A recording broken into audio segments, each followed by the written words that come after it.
Аял затынын бет териси өтө назик жана сезимталдуу болгондуктан айылына чөйрөдөгү жаман таасирлерге туруштук бере албайт жана кам көрүлбөй калган учурда бат эле бузулуп кетет. Мисалы, күндүн ысышы, муздак аба ырайы, шамал деги эле аба ырайынын өзгөрүүсүнөн улам бет териде кандайдыр бир өзгөрүүлөр пайда болот экен. Саламатсыздарбы? Бул Ден соолук программасы Билим жана Илим каналында. Аны мен Сейит Амираев алып барам. Ардактуу теле көрүүчүлөр, жогоруда маалым болгондой, бүгүн биз ден соолук жана сулуулук деген теманын алкагында маектешебиз. Бул жаатта эмгектенген адистерди студиябызга чакырганбыз. Анда көрсөтүүнүн башында мен сиздерге тааныштырып өтсөм. Назира Шамшиева сулуулук салонунун косметологу. Жана ошондой эле шаарыбыздагы Дария сулуулук салонунун кызматкерлери келип отурат. Гүлбара Таирова визажист жана Бузинат Мамасадык кызы визажист, Жамболот Искендер уулу стилист жана модель кызыбыз. Саламатсыздарбы? Студиябызга кош келипсиздер. Тема албетте сулуулук болгондуктан эң башында эле биз бул жерге атайын модель кызды дагы чакырып отурабыз да. Анан визажист кызыбыз ушул кандай декоративдүү сулуулукту же болбосо макияжды көрсөтүп берет. Ушул баштай берсеңиздер болот. Ал эми биз болсо маегибизди баштайбыз. Өзгөчө жаздын келиши менен аба ырайда дароо өзгөрүүлөр пайда болот да. Өзгөрүүлөр болуп, кыздардын беттеринде тактар пайда боло баштайт, кандайдыр бир көйгөйлөр пайда боло баштайт да. Косметолог катары кандайча түшүндүрүп берет элеңиз? Ага чейин айтсаңыздар, кандай макияж жасайт ошол? Азыр биздин модельге жеңил макияж жасап берет биздин визажист. Күнүмдүк, күндүзү жүрө турган макияжды көрсөтүп берет. Демек, күнүмдүк турмушта дайыма коюп жүрө турган макияжды көрсөтүп берет. Назира эми жаз мезгили менен бул жерде күн ысышы, айтып кеткендей, бул жерде веснушкалардын, дактардын жана калдардын көбөйүүсү жана өсүүсү, жаңылардын пайда болушу байкалат. Бул күн нурунда биздин терибиздин клеткаларына зыяндуу болгон ультрафиолет зыяндуулугу билдире баштайт. Андан сырткары, эгерде аллергиялык кандайдыр бир реакцияларга көрүнүш бар болгон болсо, ошондой дерматиттер, аллергиялык көйгөйлөр дагы күчөй баштайт жаз мезгилинде. Андан сырткары, бул жерде авитаминоз деген түшүнүк бар. Бул кыш ичи мөмө жемиштерди жана витаминдерди организмибиз аз ала баштагандыктан, бул себептен бет териси дагы ар кандай көйгөйлөргө учура баштайт. Бул кургактуулук, сезгич терилер, кандайдыр бир түлөгөн, кызарган, кытышкан, ушундай көйгөйлөр күчөй баштайт. Ошондон улам бул жерде кыш ичи дагы бөлмөлөрдүн ичинде бул жерде жылыткыч приборлорду көп иштетебиз, кондиционер, печкаларды көп иштетебиз. Ошондуктан терибиздин клеткаларынан бул суу буланып кете баштайт дагы. Ошондон кургактык көбөй баштайт. Ал эми майлуу типтеги бет терилер болсо, алардын майлуулугу дагы бул жерде ошол себептен дагы деле суунун көп буланып, суунун дефицити, бул обезвоживание, дегидратация деп коет. Ошол көрүнүштөн улам майлуулугу дагы көбөй баштайт. Ал эми авитаминоздун себебинен тери клеткаларына пайдалуу заттардын, микро макроэлементтердин, витамин, аминокислоталардын жетишсиздигинен теринин иммунитети азая баштайт. Ошондуктан улам кандайдыр бир воспалительный процесстер бар болсо, мисалы бет терисинде бойдоктор, жаш бойдок балдарда кандайдыр бир аллергиялык көрүнүштөр аларда күчөй баштайт. Жакшы, көбүн эсе ушул бүгүнкү күндө азыркы тапта ушул кыз келиндер кандай көйгөй менен кайрылууда? Көбүнчө кургактык менен, анан азыр маалымат кеңири болгон үчүн Бул жерде күн нуру күчүнө киргенине байланыштуу көп эле күн нурунан коргоочу бет майларды сурай башташат. Алар жөнүндө айтып бермекчимин. Жакшы, сөзсүз түрдө айтып бересиз. Азыр мен бул жакта Гүлбара айымга кайрылгым келип турат да. Сиз дагы ушул сулуулук тармагында эмгектенип келесиз да. Анан сиздерге келген кардарлардан ушул кандайдыр бир көйгөйлөрдү байкайсыздарбы? Эмнелер көбүнесе? Ооба, бизде ушул ар дайым бизге кардарлар келгенде өздөрүнүн көйгөйүн айтпай койбойт, сөзсүз түрдө айтышат. Алардын эң тез кездешкени бул кургак беттер кездешет да. Кандай кам көрсөм болот деп ошондой суроолорду беришет. Жана безеткилер менен көп кайрылышат да, бизге ошолор келишет, анан кандай тоналка коем деп сурашат. Ошонун бардыгын биз өзүбүздүн маалыматыбыз бар болушунча беребиз. Жакшы. Демек көйгөйлөрдү байкап турат экенсиздер. Ооба. Ошол эле учурда мисалы азыр жогорудагы макияж жасап атат да. Ушул макияж менен көйгөйлөрдү жаап койсо да болот да. Анан сиздер убактылуу жаап, анан косметологко сунуштайсыздарбы? Сөзсүз түрдө косметологдорду биринчи кезекке коебуз. Себеби дегенде биз бул бир эле күндүк кылып баарын жаап беребиз.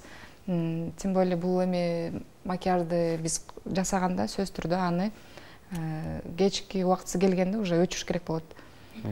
Ошол башка айымдарга дагы айтат элем, макияждар менен бир тойго барса эртеси эле кечиндеси өчүрбөстөн жатып алышат. Зээригишет да, мне кажется, ошон үчүн зээрикпестен өчүрүп, тазалап бетке кам көрүш керек. Андан кийин анан декоративный макияж жасаса болот. Жакшы. Жогоруда бет майлар боюнча күндөн коргоочу. Бүгүнкү күндө жазына күн ысый баштады. Анан кээ бир адистер айтышат, биздин климатта жыл бою эле күндөн коргоочу бет майды коюу туура болот деп. Сиз кандай жооп берет элеңиз? Биринчиден бул кыш мезгилинде дактарды жана сепкилдерди бетте агартуу процедуралары бир гана кыш мезгилинде, жылдын суук мезгилинде өткөрүлө турганын айтып кетмекчимин. Анан көбүнчө кыш ичи көп кара тору кыздар, бетинде дагы бар кыздар, алар өзүнөн өзү эле агарып калат. Бул деген эмненин белгиси? Бул деген күндүн ультрафиолети азайып калгандыктан агарып калат. Анан ошол көйгөйдү жазында байкашат дагы, жазында келе башташат да, агартууну сурапчы. Анан биз айтабыз, биз көбүнчө эле ар дайым маалыматты таркатуу боюнча, айтып берүү боюнча бул кыш мезгилинде эле деп айтылат деп айтканбыз. Дактар жана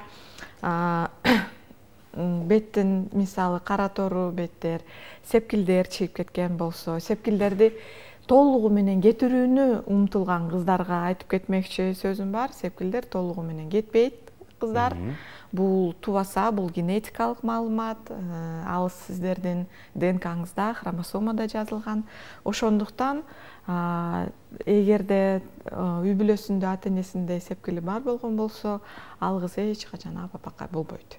Ошол сепкилди көбөйтпөй, карайтпай, дакка айлантырбай, калга өстүрүрбестен, бир калыпта саргыч нормалдуу түрдө кармап турган ушул туура деп эсептелинет. Анан ошону менен бирге мен сепкилиңерди кетирип берем деген адистерге дагы менин как сунушум көп деле ишене берген бул туура эмес. Ал эми туура эмес маалымат экен, да. Кыш ичи агарта турган бет майлар булар башкача болот. Булардын курамында витамин С, арбутин жана ар кандай мөмө жемиштердин кычкылдары кошулат дагы. Булар агартат эмненин эсебинен? Терини жукарткандын эсебинен. Көзгө көрүнүп, билинип же билинбес болуп, тери аз-аздан түлөй баштап агарат. Бирок бул бет майларды эч качан күн жылыганда, жаз мезгили келгенде колдонууга болбойт. Жакшы сапаттуу чыгарылган фирмалардан болсо, косметикалык каражаттар аларда сөзсүз түрдө белгилеп өтүшөт. аларчы мисалы могул каражатты жаз мезгилинде колдонгону болбойт деп. Ал эми ошондой эле фирмадан бул жерде жаз ичи жана жай ичи колдонсо боло турган кычкылдар жок курамында. Витамин С, аскорбин кычкылы жок. Ошондуктан күн нуруна терибиздин клеткаларынын сезгичтүүлүгүн күчөтпөйт, көбөйтпөйт деген. Бул сыяктуу ушундай бет майлар бар жана ошону менен бирге жакшы күндөн коргоочу бет майды сатып аламын же издеп көрөмүн деп чечкениңиздерде дүкөндөргө, салондорго кайрылганыңыздарда сөзсүз түрдө эмнеге, кайсыл белгилерге көңүл буруш керек. Мен ошону айтып кетмекчимин. Бул жерде күндөн коргоочунун даражасы цифра түрүндө көрсөтүлгөн.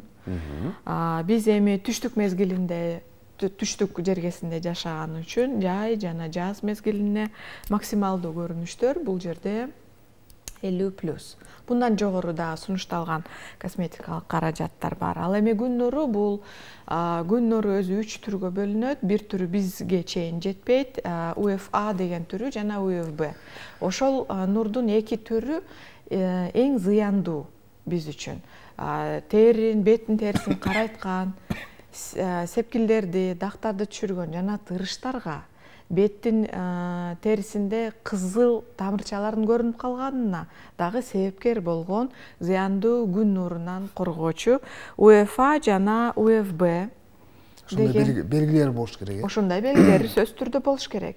Эгерде сиздер өтө арзан кремди тандап алаткан болсоңуздар, бул жерде мындай белгилер болбойт дагы, же бир гана UFA деген болот да. B деген бул латын тамгасы менен белгиленген, өзү физикалык көрүнүштөр бул жерде, дагы деле коргоо даражасы бул жерде 50 жана ошондой эле мисалы башкасын 50+. Мына ушундай бет майларды койгондо мен күндөн коргоочу бет май койдум деп анан бетине кандайдыр бир баш кийимдерди кийбей эле же болбосо шляпаларды кийбей эле күнгө чыккан туурабы? Жок, туура эмес. Бет май эч качан 100% гарантия бере албайт бул жердечи. Бет майга толугу менен ишенип, ага ушул мени толугу менен коргоп турат деп бул туура эмес. Мен берген кыз келиндерге бере турган кеңешим, эгерде сиздердин бет териңиздер күн нуруна сезгичтүү болсо, сезгичтүүлүгүн кантип аныктаса болот? Бул бат эле кызарып күйүп кете турган беттер, бат эле карайып загар алып кете турган беттер, бетинде сепкили же дагы бар, калдары көп аял кишилер. Эгерде мындай күн ысыкта көчөдө жасала турган бир жумуштар бар болсо, ошону мен айткан сунушум саат 11ге чейин күн нуру зыянсыз болот. Жана ошондой эле күндүзгү саат 4төн кийин уже зыяндуулугу азая баштайт. Ошондо 11ден 4кө чейин ачык көчөгө чыккандан бир аз мындай коргонуп неме алып жүрүш керек да. Эми тиричилик жана үй жумуштары боло турган болсо, бул жерде кандайдыр бир баш кийим, шляпа же кепка менен коргонуу, ошондой эле эгерде тердеп иш кыла турган болсо же сууга чөмүлө турган болсо, мисалы биздин ысык көл бул аябай пайдалуу ден соолукка, бирок күн нурунун ультрафиолети боюнча мисалы кара деңизге салыштырмалуу бизде ультрафиолет көбүрөөк да. Эмнеге дегенде бул тоолуу жергесинде дагы тоонун арасында өтө мындай жогору деңгээлде жайгашкан көл болуп атпайбы? Ошондуктан эгерде сууга чөмүлүп аткан болсо, буну ар бир саатта кайра кайталап коюп туруш керек. Эмнеге дегенде бул бет май арчылып кетет.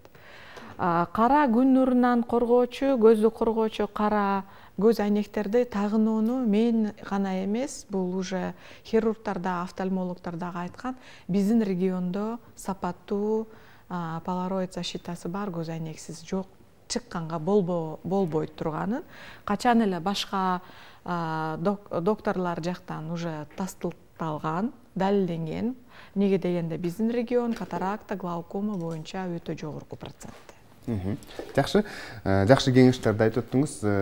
Менин баамымда бүгүнкү күндө жаш кыздар мындай эрте боенуп аткандай сезилет да. Анан биздин айымдар декоративдүү сулуулукка өзгөчө, макияж жасоого өзгөчө кызыктардай сезилет да. А сиздер мисалы визажист катары кандай айтат элеңиз? Ооба, ошо сиздин сөзүңүзгө мен да кошулам.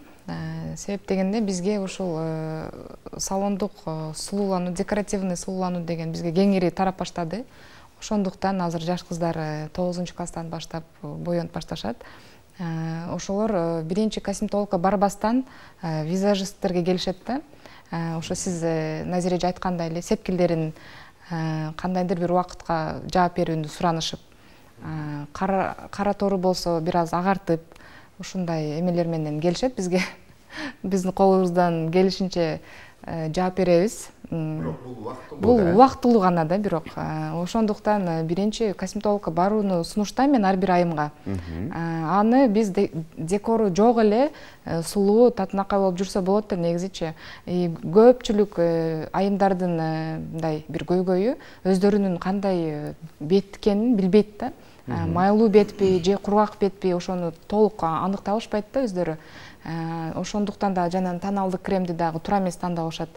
Майлуу бет болсо андан бешиптер майлуу кылып алышат, же болбосо кургак бетке дагы кургата турган тоналдык кремдерди сүртүп алышат да.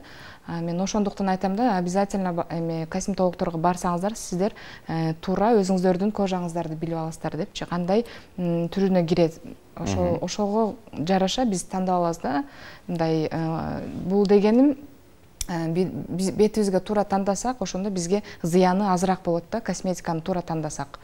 Жакшы. Сиз айтсаңыз адис катары, ушул кыз келиндер канча жаштан баштап боенушу керек негизи? Бул жерде менин оюм боюнча кыз келиндердин бактылуусу эң сулуу да. Эгерде ал өзүн карап жүрсө, татынакай декоративдүү макияж кылып жүрсө, ал өзүн сүйкүмдүү, бактылуу сезип жүрсө, ал бул уже дагы бир кандай бир жетишкендик да. Ал эми мен айтып кетерим, ушул декоративдүү макияжга мен анчейин деле каршы эмесмин, бирок эң биринчиси, эң маанилүүсү бул декоративдүү макияж жасаганга ага алдын ала терини даярдоо. Жана аны марике бүткөндөн кийин күндө аябай көп көлөмдө тынбай боенууну мен бетинде безеткиси бар жана башка көйгөйлөрү бар кыздарга как запрет катары кылып коем да. Такыр боенбош керек, э? Боенбой тур, мен тазалап сакайтып берге чейин хотя бы бир жума териң эс алсын, кожаң эс алсын деп ошондой кээде суранып калган немелер болот. Бул жерде азыр эми интернет жана СМИ жактан аябай татынакай, мына мисалы кинолорду деле көрүп атабыз. Бет териси теп-тегиз болгон кыздарды бардыгы бизге пропаганда кылып атпайбы? Кореянын сериалдарын деле карап турсак, ошону көрүп жаш муундар дагы ошондой болгусу келет да. Ошондуктан эгерде ошого өтө мындай зависимый болуп, тональный жок, жүрө албайм, мен аябай тартынамын, психологиялык жактан өзүмдү ыңгайсыз сезем деген кыз келиндер келген учурда сөзсүз түрдө демакияжды үйрөтүш керек андайларгачы. Көбүнчө кетирген каталар бул айтып кеткендей макияжын өчүрбөй эле жатып алган. Бул эң чоң ката. Эң чоң бырыштардын, аллергиялык реакциялардын, безеткилердин себепкери көбүнчө ошол болуп чыгат. Жана аны өчүргөндө дагы туура эмес өчүрүү менен. Мисалы, биз кандайдыр бир жалыптар менен, көйгөй менен келгенде мен биринчи берилген суроом кечинде бетиңизди кантип тазалайсыз деп сурайм да. 90% бүт проблемалар ошодон болуп келип чыгат. Анан кийин аны сураганымда макияжды өчүрө турган мицеллярная вода деген чыккан азыр, тональный кремди, тушту, тендерди ал эритип, мындай кебез менен бир аз суу алып туруп, арчып аны өчүрөт да. Аны өчүрүүнүн даже немелерине багыттарда, кайсыл багыттарда сүргүлөөгө болот. кайсыл учурда кайсы түрлөрүн колдонууга болот, ошолордун баардыгын биз үйрөтөбүз. Бизде консультация мисалы акысыз, кээ бирки бет майларды, бет тазалоочу каражаттарды биз бат эле бүтүн бойдон бербестен аны 1-2 күн иштетип көрүңүз. Аллергиялык тестирлөө дегендей эле бар да биздечи, ошону сунуштайбыз. Ошол мицеллярды суу менен кебез менен арчийм дагы, тазалайм. Менин декоративдүү косметикам бардыгы пахтага жугат, аны ошол боюнча барып жатып алам дешет да. Бул эң деген туура эмес да. Мицеллярный суу, гель, макияжды өчүрө турган ар кандай косметикалык каражаттардын түрлөрү аябай көп азыр. Майлар бар, косметический, молочко, сливки деген бар. Алардын бардыгы максаты кандай? Декоративдүү макияжды эритүү. Бирок аны эритип койгондон кийин ал толугу менен 100% алып чыгып кете албайт. Теринин порасынын ичинен. Ошол эритмеси менен барып жатып алат атпайбы? Көбүнчөчү. Эми макияждын келген акчасын экономдоп жуубай жаткандарды биз уже айтып бүттүк. Анан ошону молочко менен мен арчыдым го, мен тазаладым, мен кебездин үстүндө көрдүм канча менден косметика чыкканын. Ошол жетишсизби дейт. Мен айтам, ошонун эритмеси мисалы кийимди жууганыбызда деле чайкайбыз го, туурабы? Ошентип деле бетте аны чайкаш керек. Ал мицеллярный сууларды, молочколорду дагы терисинин түрүнө карап подбирать этиш керек. Кандайдыр бир көйгөй бар болсо, анысына карап, макияж декоративдүү, мисалы туш водостойкий болсо, ал жерде башкача да колдонот немелери. Жана ошентип декоративдүү макияжды өчүргөндөн кийин анын өзүнүн жашына, бет терисинин түрүнө карата ылайык туура келген бет жугучту барып, жууп тазалап, анан тоникту коюп, анан бет майды коюп туруп, анан жатыш керек да. Ошол нерселер дагы уктаардан мурун, эгерде бырышы бар болсо бетинде жана көздүн айланасында көп шишип, эртең менен турганда шишип кала турган беттер болсо, демек ушул мен айтып кеткен бүт аракеттерди уктоордон мурун кеминде 1 саат мурун кылыш керек да. Бизде кандай кылабыз? Төшөккө барып жатабыз да, керебетке. Анан ошол жерде бет майды коюп туруп жата алат. Бул жерде бет териси аябай жумшарып, нымданып калганда уже жастыкка, там немеге бүктөлүп, бет териси неме болуп укташат да. Жаңы бырыштар жана отеки. Көздүн айланасында шишиктер. Жакшы, анан мен ушул программаны алып чыгуудан мурда бир нече кыздарга кайрылдым да, анан косметолог эмнеге барбайсыңар, косметологдун кызматынан пайдаланбайсыңарбы деген суроону берсем, косметологдун кандай десем, көбүрөөк акча каражат талап кылат. Ошон үчүн биз убактылуу эле ошол көйгөйлөрдү жаап жүрө турган каражаттарды пайдаланып, ушинтип сулуу болуп жүрөбүз деген жоопту уктум да. Бул чындыгында ушундайбы деген суроо берет. Балким ошол себептен бизде ушул бетине кам көрбөй жүргөндөр көппү деген.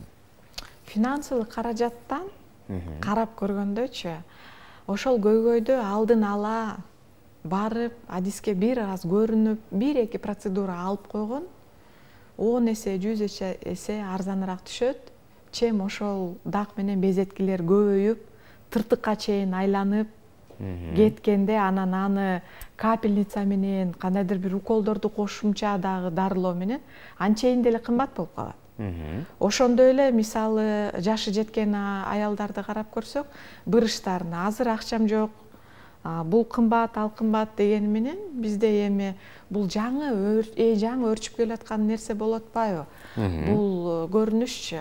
Бизде мисалы 10 000 сомдук көйнөктү кийүү бул жакшы, бирок ошо менен бирге 600 сомдук бетине кандайдыр бир кам көрүүнү кымбат деп эсептешет да. Бул жерде адистин атайын ошого көп жыл бою окуган тажрыйбалуу адистин кеңеши мага балким жардам берип калар деген учурда дагы көп да. Бырыштарды мисалы башталып келатканда 1-2 бет май менен, 1-2 массаж маска менен токтотуп калууга, азайтып коюуга аракетибиз жетет. Ал эми 60ка чыктым, өмүрүмдө бетиме эчтеке кылган эмесмин, эми бир нерсе кылып, бырыштарымды жок кылып бер. 1 сааттын ичинде деп келгенде, магачы аял кишилер, мен айтам, пластикалык хирургка барасыздар эми дейм. Уже кеч калдыңыздар, менин күчүм жетпейт. Ачык эле айтышка туура келет да. Уже көйгөйлөр ушунчалык мындай терең болуп кеткен. карылыктын дагы 4 даражасы бар да. Бул жерде уже 3-4 даражага степень старения деген бар. Бул окумуштуулар изилдеп, аныктап, дүйнө жүзүндө белгиленген таблица. Ага уже косметологдордун күчү жетпейт деп айтам да. Жакшы, анан бул жерде айымдар жөнүндө сөз кылып жатсак, бул жерде суроолор келиптир теле көрүүчүлөрдөн. Мырзалар бетине кам көрүш, кантип кам көрүш керек, кандай кеңеш бересиз? Анан бүдүрлөрдү кетирүүдө дейт, безеткилерди, бетке чыккан безеткилерди кетирүүдө кандай эмне жардам берет деген. Башталып атканда эле бат эле кайрылыш керек менин оюмча, потому что бизде көбүнчө статистика боюнча эркектер кайрылып келгенде бул бетиме түшкөн дактарды же безеткилердин чыкканына мисалы 5 жыл болду. Эртең үйлөнүп атам, бир нерсе кылып бериңиз, Найзиреже деп келгенде уже неме да, бул жерде эчтеке дей албай каласың да. Анан азыркы мезгилде уже эркек кишилер, жигиттер бетине кам көрүү кеңири эле. Мурун 5-6 жыл мурун тартыныччу эле. Уялып, мынтип эч кимге айтпаңыз, андай мындай деп. Азыр бул жөнөкөй эле көрүнүш. Жакшы. Бизде белгилүү стилист Жамболот келген, микрофонду алсаңыз. Сиз ошо сулуулук тармагында жүрөсүз, анан өзүңүздүн жүзүңүзгө кантип кам көрөсүз? Ошол боюнча айтып берсеңиз. Мен кам көрбөйм эле. Кандай десем, Smart Reach'тин чорный немеси бар, самыны. Ошол менен эле эртең менен кеч жууп коем. Ошол менен эле болот го дейм. Ушул нерсе туурабы? Анан мисалы айымдар менен эркектердин бет түзүлүшүндө терисинде айырмалар бар. Ооба, сөзсүз түрдө. Мисалы айымдарда көп камкордукту талап кылабы же эркектерде деле ошондой эле болушу мүмкүнбү? Бул жерде бизде медицинада по показаниям деген понятие бар. Бул жерде мисалы эгерде эч кандай көйгөй жок болсо, самындап жууп, сакалын алып коюу эле жүргөн ошол жетиштүү болот. Ал эми острый воспалительный процесс болуп, кандайдыр бир бат эле көйгөй болуп аткан болсо, ошондо анда адиске кайрылыш керек. Анан мен ойлойм, что тазалыкты эле сактап турса, туура кам көрүп турса, көп эле эркек кишилердин териси анчейин назик эмес, калыңыраак, бырыш кечирээк түшөт, кечирээк түшөт, сакал алгандыгына байланыштуу, анын майлуулугуна байланыштуу. Ал эми өзү анатомиялык түзүлүш боюнча аял кишинин териси мындай чоюлчак болот да, она более эластичная, она не упругая, эластичная. Бул деген эластин волокналары көп. Ошондуктан улам кош бойлуу болуп, жаңы жашоого себепкер болуп, энелик бакытты көрүп жүргөнгө бизде Аллахым ошентип жараткан да, что аял кишинин териси чоюлчак болот, ал эми эркек кишинин териси калыңыраак болот. Коллаген, наоборот, эластин эмес, коллаген талчалары көбүрөөк дагы, ошондуктан ал калыңыраак. Азыр биздин Жамболот мырза туура эле кам көрөт экен. Сиз адис катары айтып берсеңиз. Азыркы острый мындай бир аз проблемалуу болуп аткан, майлуу болуп аткан мезгилде ооба, туура эле көрүп атат, бирок бети бир аз жакшы болуп, тегизделип кала баштагандан кийин уже бул самынга токтотуш керек дагы, бир аз жумшагыраак, назигирээк бир тазалоочко өтүш керек деп ойлойм. Косметологко кайрылып турасызбы сиз, же болбосо уяласызбы бул нерседен? Тартынасызбы? Тартынбайм. Көп эле косметологдорго барам. Кандай десем? Жакшы, теле көрүүчүлөрдөн көптөгөн суроолор келиптир, ошолорго өтсөк. Саламатсыздарбы? Төрөттөн кийин тактар калган дейт. Анан кантип кетирсе болобу деген суроону калтырыпты да. Төрөттөн кийин калган тактардын аталышы бул хлоазма, мелазма деген классификациялар белгиленген. Эгерде ал кыш мезгилинде, жылдын суук мезгилинде кайрылса, биз кам көрөбүз, жардам беребиз. Эгерде ал жаш баласы колунда, эмчекте баласы бар болгон болсо, кандайдыр бир инъекциялар же пилингдер ага эч качан кылганга болбойт. Баласы чоңойгу чейин көп эле косметологиялык процедуралар бала эмизүү мезгилинде тыюу салынган. Биз андай кыз келиндерге үйүндө колдонуучу каражаттарды сунуштап беребиз жана аны менен бирге 2-3 айда кабарлашып, анын кандай жылыш болуп аткандыгын көрөбүз. Эгерде себеби бир гана төрөт гана родовой маска беременности деп коет, ошол гана болсо, ал туура үй шартындагы кам көрүүдө деле келтип калат. Бирок көбүнчө аял кишиде аны лабораториялык изилдөөлөрдө же кандайдыр бир диагностикалык немелерге жөнөткөндө сөзсүз түрдө шамалдаган бөйрөктөр болуп чыгат, жаш мезгилинде кандайдыр бир убагында каралбай калган ички органдардын оорулары дагы себепкер болот да. Жакшы. Бул жерде телекөрүүчүлөрдөн мындай суроолор келиптир. Көпчүлүк ушул жаз келди, мен карайып кетем бат, анан бетим кургак, бетим жарылып кетти, баарын жалпылап бердим да. Бул нерселердин алдын алуу үчүн сиздер көрсөтүп жаткан бет майлар жардам береби, анан сапаттуу косметиканы дагы биз кайсыл жактардан алсак болот деген суроону калтырыптыр да.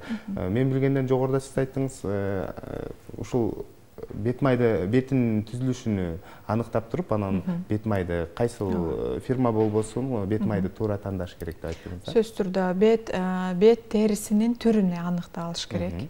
Бул жерде буга чейин каралбаган бет болсо, ал биринчи келгенде кургак болуп көрүнүп кетет, кээде майлуу болуп көрүнүп кетет. Нарактан өзү тубаса, генетикалык жактан кандай түр экенин кээде биз деле аныкташка кыйналып калабыз. 2-3 процедурадан кийин өзүнүн тубаса типи ошондо билинет. Ал эми бизге дүкөндөрдө деле кайрылса, бул жерде сапаттуу бет майларды анын терисинин түрүнө карап сунуштап неме кылып беришет. Ал эми сапаттуу күндөн коргоочу бет майларды мен айтып кеттим. Ар бир каалаган каражаттын дагы көрсөтүп койсом болобу, да? Көрүнөбү? Сапаттуу косметикалык каражаттын сыртында бул косметикалык каражат ушул жабык түрүндө канча убакытка чейин турса боло турган срок годности деген болот, да? Мисалы бул жерде азыр 22-жылга чейин деген белгиси бар да, бул жердечи. Бирок көбү ошол эле срок годностьтуну карашат да. Анан кийин бул өзү ачылганда, үстүндөгү пломбасы, капкагы ачылгандан кийин канча убакыт колдонуш керек? Ар бир косметикалык каражатта төмөнкүчө белги болот, мынакей. Бул ачылган капкакча жана баночка да, идиштин немесинде. Идиштин астында бул жерде эм белгиси менен 6 же башка цифра белгиленет. Демек, бул идиш ачылгандан улам 6 айдын ичинде колдонуп бүтүш керек.